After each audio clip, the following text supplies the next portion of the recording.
Hello student, कैसे हैं आप सभी लोग। आशा करते हैं आप सभी लोग अच्छे होंगे। तो आइए इस सेशन में हम बात करेंगे कुछ इंपॉर्टेंट क्वेश्चन की ग्रुप डी में आने वाले प्रश्न। वास्तविक तथा आभासी प्रतिबिंब में अंतर। वास्तविक प्रतिबिंब यानी रियल इमेज और आभासी प्रतिबिंब यानी वर्चुअल इमेज। वास्तविक प्रतिबिंब क्या होता है, इसको पर्दे पर प्राप्त किया जा सकता है, इसको पर्दे पर प्राप्त नहीं किया जा सकता है। वास्तविक प्रतिबिंब सदैव उल्टे होते हैं, आभासी सदैव सीधे होते हैं। वास्तविक प्रतिबिंब दर्पण के आगे बनता है लेकिन आभासी प्रतिबिंब दर्पण के पीछे बनता है। यहाँ पर देखेंगे अवतल दर्पण उत्तल दर्पण में अंतर।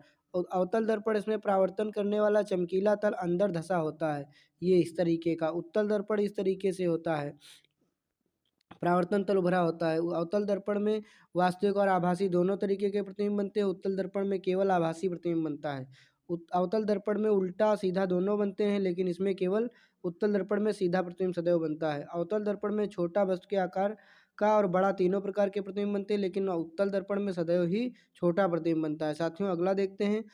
यहाँ पर ये जो है आप मतलब रेलवे में आया हुआ क्वेश्चन है। सुरभि ने किसी उद्योग में 5 महीने के लिए 6,000 और उर्वा ने 6 महीने के लिए 5,000 निवेश किया, लगभग दोनों का अनुपात।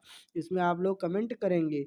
चुंबकीय फ्लक्स घनत्व का मात्रक क्या होता है, तो इसका राइट आंसर है टेस्ला। स्वप्रेरण का मात्रक होता है हेनरी। अन्योन्य प्रेरण का भी होता है हेनरी। चुंबकीय फ्लक्स का मात्रक होता है वेबर। किस भौतिक राशि का मात्रक जूल होता है, ऊर्जा तथा कार्य ऊर्जा उष्मा सबका मात्रक जूल होता है। सापेक्षिक घनत्व का मात्रक कोई भी मात्रक नहीं होता, जहाँ सापेक्षिक आ जाए वहाँ पर कोई मात्रक नहीं होता है।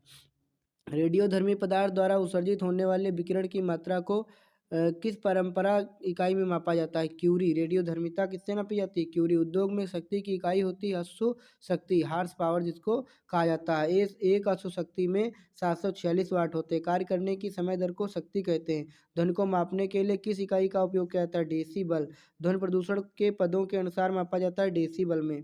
एसआई प्रणाली में प्रतिबल की माप की इकाई होती है न्यूटन बटे मीटर स्क्वायर। दाब की मात्रक क्या होता है, न्यूटन बटे मीटर स्क्वायर।